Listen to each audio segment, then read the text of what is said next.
մենք տեսնում ենք, որ վերջի ժամանակների հետ կապված, երբ որ Տեր Հիսուս Քրիստոսը Տիրոջ առաքյալները նկարագրում են, թե երկրի վրա ինչ ահավոր իրադարձություններ են կատարվելու, դեռ այդ իրադարձությունների մեջ չեղած, մենք երբ որ պատկերացնում ենք, խառնվում ենք իրար, բավոնց կլինի, չէ՞։ Եվ հետաքրքիր է, երբ որ Մատթեոս ավետարանում ներկայացում է, որ աշակերտները եկան եւ Տիրոջից հարցրեցին, որ քո գալուստից առաջ եղած եւ աշխարհի վերջի նշանները ինչպիսին պիտի լինի, եւ Տերը նախորոք, երբ որ սկսեց խոսել, նախորոք մի հատ զգուշացում տվեց, եւ զգուշացումը այսպիսին էր, որ զգուշ կացեք, որ չշփոթվեք։ Ինչ ասես, կարդամ ձեզ համար։ Հիսուսն էլ պատասխանեց եւ ասեց նրանց. զգուշ կացեք, որ մեկը ձեզ չխաբե, որովհետեւ շատերը կգան իմ անունով եւ կասեն ես եմ Քրիստոսը եւ շատերին կմոլորեսնեն։ Պատերազմներ եւ պատերազմների համբավներ կլսեք։ Զգուշ կացեք, որ չշփոթվեք, որովհետեւ ամենը պիտի լինի, բայց դեռ վերջը չէ, որովհետեւ ազգը ազգի վրա վեր կկենա եւ թագավորությունը թագավորության վրա եւ սովեր կլինեն եւ մահտարաժամեր եւ տեղտեր երկրաշարժություններ, բայց այս ամենը ցավերի սկիզբն է։ Հետո շարունակում է ցավերի մեջ այդ ցավերը, նեղությունները, դժվարությունները հատկապես Տիրոջ ժողովրդի համար ինչ է լինելու, ինչպես է լինելու եւ բնականաբար տեղին էր այդ զգուշացումը, ասում զգուշ կացեք, որ չշփոթվեք։ Ինչ է նշանակում շփոթվել, այսինքն որ ավելի մեր օգտագործվող բառերով սա հոմանիշներով ներկայացնենք, այսինքն չկորցնեք գլուխները, չխառնվեք իրար։ Ոնց կլինի, վայ, ասենց ասած, էլի։ Եվ բնական է, Տերոջ զգուշացումը նորից եմ ասում, որովհետև իրոք շատ մեծ նեղություններ լինելու, շատ ծանր իրավիճակ է ստեղծվելու հենց երկրի վրա, մենակ ոչ թե հոգևորի քրիստոնյայի համար, ամբողջ աշխարհի համար։ Հենց տեսակ օրինակի համար կորոնա էր, չէ՞։ Տարիներ առաջ չէին շփոթվել, չէին խառնվել իրար շատերը, խառնվել էին իրար, անգամ հոգևոր հավատացյալներ էին խառնվել իրար, ոնց կլինի, ոնց անենք, ոնց պաշտպանվենք, ոնց անենք, որ հանկարծ չվնասվենք եւ այլ, գուցե տարբեր ճանապարհներ էին մտածում, ինչպես դրա, ոնց որ ասած, դրանից խուսափել եւ այլը։ Եվ այստեղ խոսում է մեծ պատերազմների մասին, սովերի մասին, երկրաշարժերի մասին, մահ տարաժամերի շատ վաղաժամ մահերի մասին։ Իհարկե պատճառները չի ընդգծում, ինչու վաղաժամ։ Վաղաժամ մահերից մեկը նաև գուցե հենց հիվանդություններն են, վիրուսներն են եւ այլ, տարբեր տեսակ եւ այլ։ Հետո նաև խոսում է, որ քրիստոնյաների հետ կապված մեծ նեղություններ կլինեն, ասում է ազգերից ատված կլինեք, չէ՞, կհալածեն ձեզ, նեղության կմատնեն, ոմանց էլ մահվան կդատապարտեն, իրար կմատնեն եւ այլ, այսինքն իրոք շատ ծանր վիճակ է լինելու երկրի վրա, թե աշխարհի մարդկանց մեջ, թե նաեւ առավել եւս հոգեվորների եւ Աստված օրհնի մեզ, Տեր ասես զգուշ կացեք, որ չխառնվեք իրար, մեր խոսքով ասած, իրար չխառնվեք։ Ինչու բնականաբար մենք մեր կյանքում էլ ենք տեսել, եթե մի հարցի մեջ խառնվում ես իրար, ասես գլուխդ կորցնում ես, շփոթված ես, դու արդեն սխալ առաջնորդության տակ ես։ Դու արդեն մեծ է հավանականությունը, որ քո քայլերը սխալ իրականացնես, քո որոշումները սխալ կայացնես։ Շատ պատահական չի, շատ ժամանակ ասում են ճիշտ որոշումները սառը գլխով են, չէ՞, բանանում, այսինքն հանդարտ, խաղաղ, ասենց ասած, երբ որ կարողանում ես կշռադատել, վերլուծել, քննել, հասկանալ, որոշում կայացնել։ Բայց երբ որ խառնված ես, շատ բաներ չես տեսնում, չես հասկանում եւ սխալ կարող է որոշում կայացնես, այսպես է։ Եվ այս վիճակը, ասենց ասած, հանդարտ լինելը կամ այս շփոթված լինելը կարևոր է, շատ կարևոր է մարդու համար։ Շփոթված մարդը, խառնված մարդը ինչ որտեղ նաեւ ոնց որ անհավատ մի մարդ լինի շատ դեպքերում, այսինքն չտեսնի Տիրոջը իր հետ, չտեսնի Տիրոջը այդ ամեն ինչից բարձր, մեծ, պատահական չի, որ Պետրոս առաքյալը մեկ ուրիշ ձևով է ասում, երբ որ հարց է առաջանում, ասում է ձեր սրտերում Տիրոջը ինչ արեք, սուրբ պահեք։ Ձեր նեղության կպատճառեն, դժվարություններ կստեղծվի ձեզ համար, Տիրոջը ձեր սրտերում սուրբ պահեք։ Ինչ է նշանակում, այսինքն ձեր սրտերում Տերը այս ամեն ինչից, ինչ էլ որ թշնամի են, վտանգներ են, ինչպես ստեղ ասում, պատերազմներ, դրանցից բարձր Տիրոջը տեսեք, ամեն ինչի վրա տիրող, թագավորող, ամեն ինչի ղեկավար, ամեն ինչ իր ձեռքերի մեջ, ձեր սրտերի մեջ Տերը հատուկ տեղ լինի, ունենա, բարձր այդ ամեն ինչերից, ինչպես որ Տերը քայլեց ջրերի վրայով, չէ, բարձր այն խնդրից ու դժվարությունից տիրող եւ նվաճող եւ հաղթող, որից պարտավում էին մարդիկ, որից վախենում էին մարդիկ, խառնաշփոթ էր աշակերտների մեջ, երբ որ ալեկոծություն էր, հիշում եք այդ դեպքը, երբ որ անցնում էին, ասենք, լճով, ծովով, իհարկե լիճա, դա, անցնում էին մյուս ափը եւ մեծ փոթորիկ եղավ եւ նրանց կյանքը վտանգվեց արդեն։ Իրանք մտածում են հեսա կխորտակվեն, խառնված են իրար եւ ասում Տերը ջրերի վրա քայլելով մոտեցավ նրանց, չէ՞։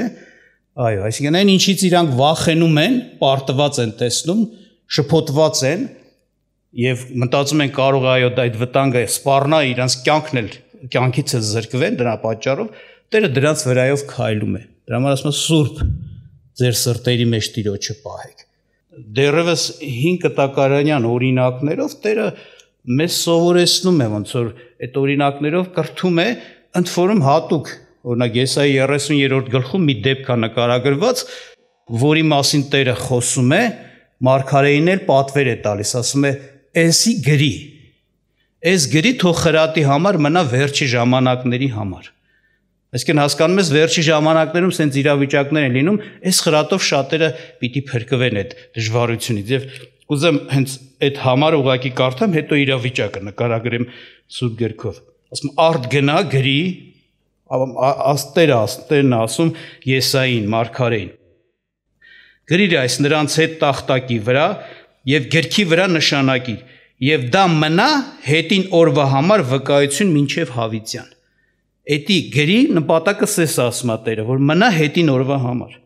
Իսկ վերջի օրերի համար եւ մնա հավիտյան, իհարկե սա մշտական խորհուրդ է։ Բայց ինչ էր, որ պիտի գրանցվեր եւ անպայման մեզ հասներ եւ մենք էլ դրանով կարևոր խրատ առնենք, վերջի ժամանակների մարդիկ կարևոր խրատ առնեն։ Տես ասում է, վայ ապստան որդկանց, կարդում եմ 30-ի առաջին խոսքից, վայ ապստան որդկանց, ասում է Տերը, որ խորհուրդ են անում, բայց չէ թե ինձանից, որ դաշինք են կապում, բայց չէ թե իմ հոգով, որպիսի շատացնեն մեղքը մեղքի վրա, որ գնում են իջնում Եգիպտոս եւ իմ բերանը չեն հարցնում, որ պատասպարվեն Փարավոնի պատասպարանումը եւ ապավինեն Եգիպտոսի Հովանիինը, բայց Փարավոնի պատասպարանը ձեզ համար ամոթ պիտի լինի եւ Եգիպտոսի Հովանիին ապավինելը նախատինք։ Ասում է, այս սրա հետ կապված, ասում մարդիկ, որ դժվարություն է գուցե այդ երկրի մեջ, այդ իրավիճակն է, պարտադիր չի երկրի հարցը, խնդիրներ կա, հարցեր կա եւ այդ իրենց այդ դժվարությունների մեջ ասում է ինչ են անում, ինքնագլուխ որոշումներ են կնքում, դաշինքներ չեն հարցնում Տիրոջը, անենք թե չանենք, քո կամքն է, որ այս քայլը կատարենք թե չէ, այստեղ կոնկրետ տեղ գնալու մասին է, բայց միայն տեղ գնալու մասին չի, ասում է, որոշում են իջնեն Եգիպտոս։ Ուզում են, որպեսզի պատասպարվեն Եգիպտոսի պահպանությունով, այսինքն հասկանում ես, որ Եգիպտոսում չկար այդ խնդիրը, բայց իրանց բնակվա ապրած տեղում կար Իսրայելի մեջ, ասում են գնանք Եգիպտոս փրկվենք դրանից։ Ազատվենք այս չարիքից։ Եվ ասում են չեն հարցնում իմ բերանը, Տիրոջ բերանը, այսինքն Տերը ինչ է ասում, չեն հարցնում։ Կամ պարտադիր չնորից եմ ասում գնալու հարց լինի։ Մի հարց կա, մի դժվարություն կա, որի մեջ ես, որը հասել է, հենց այս նեղությունները, բաները, որ հենց վերջի ժամանակի մարդկանց վրա պիտի հասնի։ Բնականաբար պիտի հարցեն Տիրոջը, Տեր, ինչպես անենք, ո՞րն է քո կամքը, ինչ քայլ կատարեմ։ Բայց ապստամբա կոչում են մարդկանց, ովքեր Տիրոջ իշխանության տակ են, պետք է լսեն Տիրոջը, Տիրոջն են, բայց ինքնագլուխ որոշումներով ու քայլերով են գնում։ Մտածում են ապավինել այս բանին, այն բանին եւ մոռանում են Տիրոջը։ Եվ Տերը սրա վրա բարկանում է եւ գրում է, որ հանկարծ ոնց որ ասած, ոնց որ մի հատ խրատ էլի, որ վերջի ժամանակի մարդիկը տես չանեն։ Այլ կարողանան Տիրոջը ճիշտ վարվեն եւ սա է որ տիրոջը հարցնեն եւ խոսում ասում է ինչու նրանք այդպես են վարվում ասում է ինչի՞ց է որ ոմանք այտենց կվարվեն այսինքն իրենց հարցերը իրենց սրտի ուզած ձևերով կլուծեն ոչ թե տիրոջը կհարցնեն չեն էլ հարցնի տեր այս քայլը որ կատարում եմ այս հարցի լուծման համար այս խնդրի դժվարության ոնց որ ասած լուծումը տալու կամ դրանից ազատվելու եւ այլը քո կամքն է թե դու ուրիշ բան ունես այս հարցում ես իմ քայլ ունես որ ես հենց այդպես պիտի անեմ ասում չեն էլ ուզում չեն հարցնում ինչի համար որովհետեւ իրանք այսպեսի բան է ասում 9-րդ խոսքում նայեք ասում է որովհետեւ դա մի ապստամբ ժողովուրդ է ստախոս որդիկ որ չեն ուզում լսել տիրոջ օրենքը որ ասում են տեսանողներին մի տեսեք եւ մարգարեներին թե մեզ համար ուղիղ բաներ մի մարգարյանակ մեզ կակուղ բաներ ասացեք խափեության մարգարյացեք հերացրեք ճանապարհիցը ծռեցեք ուղիղիցը վերցրեք մեր առաջից Իսրայելի սուրբը այսինքն մարդիկ են որոնք իրանք ոնց որ իրանք սրտի ցանկություններն են ուզում բանան որ ասես ասենց ասած չգիտեմ որ պիտի տիրոջը հարցնեն գիտեն որ պետքա տիրոջը հարցնեն որտեվ տիրոջ իշխանության տակ են տերն է նրանց վրա թագավոր իշխան նրանք պիտի նրա ասածով անեն բայց ասում մարդիկ չեն սիրում որ այն ոնց որ այսպես ասեն գուցե հարցնեմ եւ տերը մի բան ասի որ իմ սրտի ուզածը չի Elxի հարցնեմ մենա չեմ հարցնի որտեվ չեմ ուզում իմ սրտի ուզածը չանեմ չեմ ուզում տիրոջ կամք անեմ ասում տեսեք ինչ ասում մեզ համար կակուղ բաներ մարգարեացեք մեր սրտի ուզածը էլի մեզ համար սուտ բաներ մարգարացեք թեկուզ սուտ է բայց հարմար մեր սրտի ուզած մեր փնտրվելիքը կամ այսպես ասեմ ուղիղ բաներ մի ասեք մեզ իսկ մարդը արդեն իր սրտով այդ վիճակի մեջ է դրա համար ասում ապստամբ որ պետքա տիրոջը լսի բայց իր սրտով է վարվում իր ուզածով է վարվում եւ չի հարցնում տիրոջ բերանը այդ հարցերի մեջ բայց ինչա տիրոջ խոսքը ասում կարդացիք ասում ով որ փարավոնին կհուսա կամ ինչ որ մեկին կհուսա իր ուզած ճանապարհը կդնի ու տենց կուզենա հարցը լծի ամոթով է մնալու ամոթարը արդյունք չի լինելու հաջողություն օրհնություն չի լինելու որ շարունակությունը կարդանք չեմ կարդա իհարկե ասում Եթե ասում են եկեք արագ ձիերով վազենք, փախնենք, գնանք այդ ճարիքից, ասում իրենցից ավելի արագ բանը, ոնց որ ասած իրենց վրա հասնողներ են լինելու, չեն պրծնելու։ Եվ շարունակության մեջ ներկայացում է թե բայց ինչ պիտի արվեր, որը հենց տիրոջ կամքն է ու հաճելի։ 15-րդ խոսքը կարդում ասում որովհետև այսպես է ասում Տերը, Իսրայելի Սուրբը Դառնալով եւ հանդարտ կենալով կփրկվեք։ Շատություն դարձնում եք։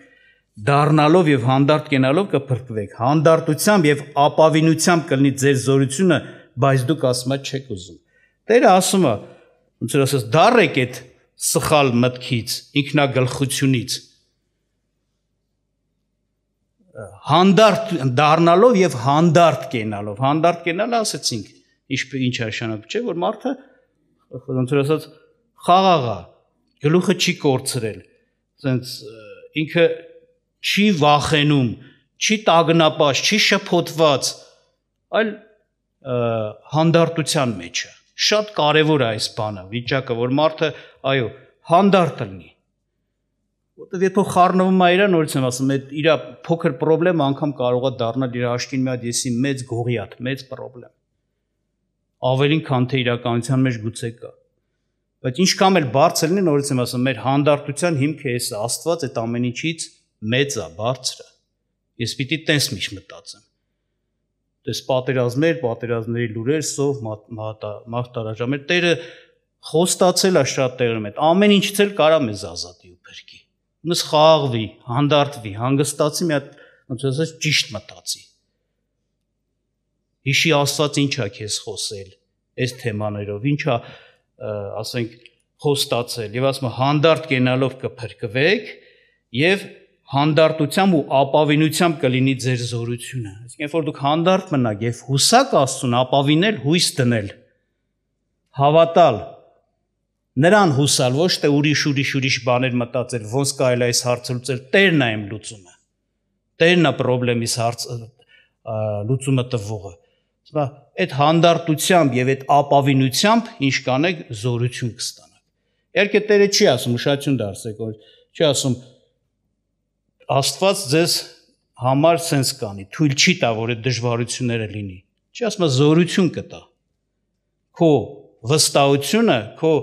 հավատքը առ Աստված, Քրիստոսի վրա եղած քո ապավինությունը ամոթով չի մնալու։ Տերը քեզ օրհնելու է եւ հանելու է այդ դժվարություններից անպայման։ Եվ հետաքրքիր է, խոսում է դրա մասին, որ իրոք մենք ոնց որ ասած Տերը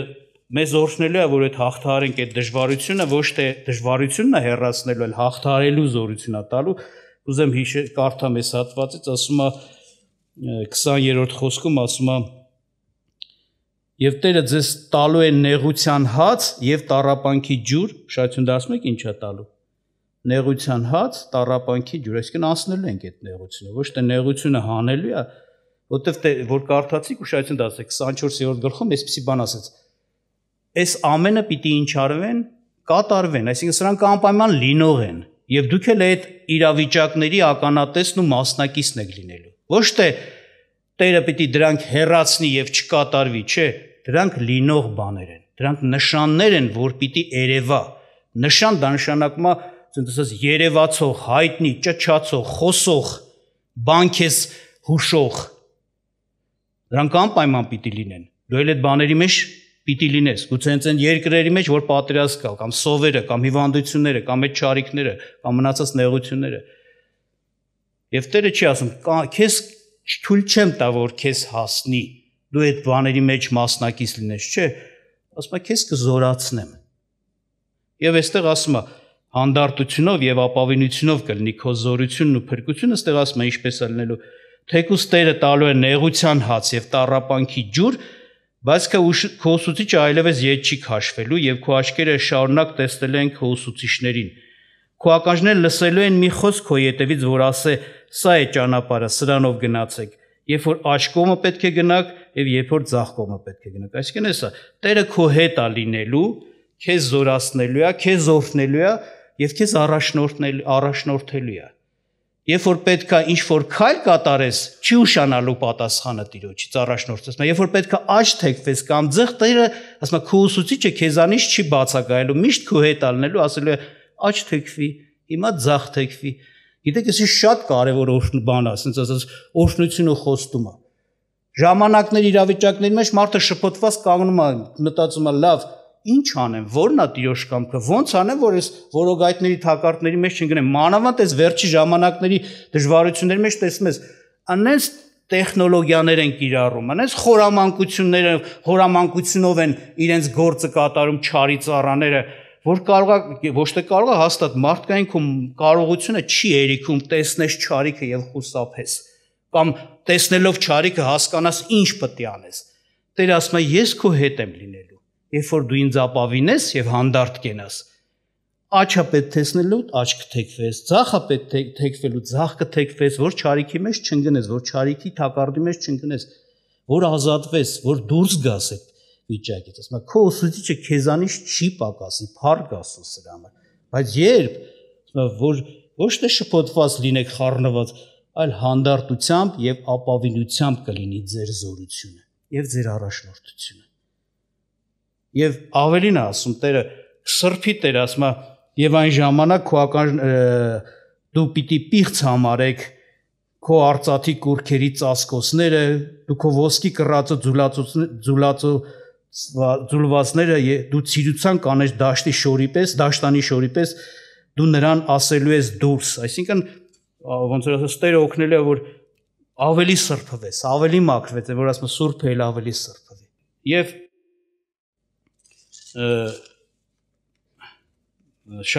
նախորդ հատվածի մեջ այսպեսի բան է ասում, դրա համար Տերը սпасելու է, որ ձեզ ողորմե, դրա համար բարձրացնելու է, որ ձեզ բարձրանալու է, որ ձեզ գթա, որովհետև Տերը իրավունքի Աստված է, երանի այն ամենին, որ սпасում են նրան, ամեն։ Երանի նրանց, որ չեն շփոթվի, այլ Տիրոջը կսպասեն։ Ինքնագլուխ քայլերի մեջ չեն գնա, այլ Տիրոջը կհարցնեն։ Այն ժամանակ Տերը իրանց կառաջնորդի ու կասի. «Աչ գնա, ձախ գնա», այսի խորհրդով է իհարկե, այսինքն Տերը կասի ինչ անես, որպեսզի հաղթես, որպեսզի փրկվես, որպեսզի ազատվես այդ եղած չարիքներից, հանդարտությամբ եւ ապավինությամբ։ Տերը օրհնի, որ մենք չշփոթվենք իրոք, չխառնվենք, այլ հանդարտ լինենք, Տիրոջը ապավինենք, նաեւ ապստամբ չլինենք։ Ապստամբություն տեսակ չէ, ինչու՞ նա մարդը պիտի Տիրոջը հարցնի, չի հարցնում։ Ինքնագլուխ իր ուզածները անում է։ Այս կանեմ, այն կանեմ, այս հարցերը կլուծվի, օրինակ, այսպես ասում։ Սա գրվել է Եսայի մարգարեության ժամանակում, Եսայի մարգարեության Տերը առաջնորդել է Եսայի մարգարեն, բայց ասում է, թող գրվի, պահպանվի մինչև եւ որ ժամանակների համար, վերջի օրերի համար, հետին օրերի համար եւ հավիտյան։ Այսինքն սա միշտ էլ սես պետք լինի, մենք պիտի ապավինենք Տիրոջը։ Եվ էսի շատ կարևոր մի հատ բան ոնց որ առաջնորդությունը Սուրբ Գիրքը ասում է օրինակ վերջի ժամանակների ընդհանրապես ասում է օրինակ ժամանակը ծախու առեք, որովհետև օրերը ինչ են, չար են։ Եվ ասում է մի լինեք անխելք, այլ եղեք իմաստուն, եւ իմաստուն լինելն է, որ իմանաք որն է Տիրոջ կամքը։ Այսինքն, երբ որ չար ժամանակներ են, ամեն մի քայլը կարող է կյանք արժենա։ Երբ որ ժամանակը չար է, միջավայրը չար է, իրավիճակը չար է, դու կարող ես սխալվելով կյանքդ կորցնես։ Ուրիշ ժամանակում գուցե քո սխալը այդքան թանկ չնստի քո վրա։ Բայց չար ժամանակում կարող է կյանքդ կորցնես։ Մի եղեք անխելք, այլ եղեք ինչ, իմաստուն, իմացեք Տիրոջ կամքը։ Իսկ սրա համար էս ասում, հարցրեք Տիրոջը։ Հանդարտ եղեք, Տիրոջը ապավինեք, այսինքն անպայման հուսացեք, վստահ եղեք, իրաննեք, իր անունն է կանչված քո վրա։ Նա հենց քեզ փրկելով պիտի իր անունը փառավորի նաև, որ ցույց տա, տես, ոչ մեկ չկարողացավ քեզ իր ձեռքից տանել, խլել։ Ապավինեք նրան, հուսացեք նրան, ով նրա ժողովուրդ։ Իհարկե ամբարիշտ անավատը չի կարող ապավինի, ինքը ամեն օր չարությունների մեջ է։ Սա հաջողությունն է, որ Տիրոջ ժողովուրդ ենք մենք։ Հիշեցնում եմ Տիրոջ խոսքից մեկ հատված, Ղուկաս ավետարանում 18-րդ գլխում սա էլ հիշեցնեմ եւ աղոթ կանենք։ 1-8 խոսքերում Տերը երբ որ մի նպատակով առակ պատմեց, ասում էր մի առակ էլ պատմեց, որ պետք է ամեն ժամանակ անդադար աղոթք անել եւ չձանձրանալ, այսինքն շարունակել աղոթքը, այսինքն շարունակել աղոթքով սպասել, աղոթքով հուսալ, մինչեւ որ Տերը կօգնի։ Իք ճարաշ նոր կարդաց ասում է, Տերը սպասելու է, որ ձեզ իրավունք անի, որ ձեզ օգնի, որ բարձրանալու է, որ ձեզ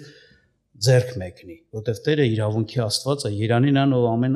սպասեն Տիրոջը։ Եվ այստեղ մի բան բայց Տերը ասեց նորից վերջի ժամանակի համար, կուզեմ հիշեցնեմ, առակը հիշում եք, ես չկարդամ, որ մի կին կար, այրիկին կար, ամեն օր եթում էր դատավորին անհանգստացում էր, որ իմ դատը իմ ոսոխից արա։ Եվ ասում այն էլ չէր անում, բայց հետո որ շատ գնաց եկավ, ոնց որ հոգնեցրեց, ասես լավ էս կին ինձ հոգնեցրեց։ Վեր անեմ, թեկուզ Աստծուց չեմ վախենում, մարդկանցից էլ չեմ ամաչեմ, այսինքն կարամ չանեմ էլ ոնց որ ասած, ոչ մի բան ինձ չի ստիպում անելու, բայց բեր սրա դատը անեմ։ Մտեցեք, սենց արեց, ասում է, բայց շարունակության մեջ այսպեսի դրա վրա այսպեսի բան ասես։ Տեր ասես, լսեցիք թե անիրավ դատավորը ինչ է ասում։ Բայց Աստված մի թե իր ընտրյալների համար իրավունք չի անի, որ ցերեկ ու գիշեր աղաղակում մեն դեպի նա, թեև նրանց վրա երկայնամիտ լինի։ Ասում եմ ձեզ, թե շուտով իրավունք կանե նրա համար։ Սակայն մարդի որդին գալիս արդյոք հավատ կգտնի երկրի վրա։ Ասեք, մարդու որդին գալիս, այսինքն որ մարդու որդին կգա, այսինքն խոսում է երկրորդ գալստի մասին։ Հավատ կգտնի երկրի վրա, մենք հասկանում ենք ինչը նկատի ունի։ Հավատքով աղոթողներ, սպասողներ, որ իրանց համար իրավունք են խնդրում Տիրոջից, Տեր մեր իրավունքը արա, Տեր մեր դատը արա։ Արդյոք այդպես սպասողներ կլինեն, թե մարդիկ կթողնեն Տիրոջ վրա եղած հույսը, սпасել է, գուցե իրանք ճարը կտեսնեն, կոպիտ ասած։ Աստված օրհնի, որ մենք Տիրոջը մի սпасող, երարին անց, ովքեր Տիրոջն են սпасում։ Իհարկե նաև մի բան էլ ձեզ ասում, սա ամեն մեկս մեր համար է։ Մեր համար է էսի տրված, որ մենք այսպես վարվենք, ոչ թե ուրիշին դատենք։ Որտեղ օրինակ Տեր Հիսուս Քրիստոսը երբ որ մի վտանգ տեսնում էր մի տեղում, ժամանակ կար, որ թողում էր Երուսաղեմը կամ Հրեաստանը գնում էր ուր Գալիլեա, որտեղ իրան ավելի անվտանգ էր ինչ որտեղ։ Բայց նա ինքնագլուխ չէր անում, Տերն էր նրան առաջնորդում։ Հովսեփը երբ որ ասենք այդ երկրի մեջ չարիք կար, հիշում եք, անգամ Տերը ուղարկեց իր հրեշտակին Հովսեփին ու Մարիամին, ասեց վեր կաց երեխային եւ փախիր Եգիպտոս եւ այնտեղ մնա մինչեւ քեզ հետ կկանչեմ։ Տերն էր առաջնորդում, այսինքն նես չի որ մեկը մի քայլ կատարի, մենք պետք է ասենք, էսի խի արեց օրինակ, սկսենք դատենք, էսի խիսս բան արեց։ Ինքնագլխությունն է գուցե, դու իր ու տիրոջ հաղորդակցությունից խաբար ես, չէ։ Դրա համար ամեն մեկս մեր համար ունես առաջնորդություն, քայլը տարա, չունես առաջնորդություն, էսա ինքնագլուխ արեցիր, ամոթով ես մնալու, ինչի վրա հուսացել ես, ում վրա հուսացել ես, մարդ կլինի, ուժ կլինի, զորություն կլինի, պետություն կլինի, ամոթով ես մնալու, տիրոջ խոսքը ասում է։ Դա համար հանդարտությունով եւ տիրոջը ապավինելով պիտի լինի մեր փրկությունը եւ մեր զորությունը։ Երանի նրան, որ տիրոջն է սպասում, այլ բաներ չի անում, աղոթք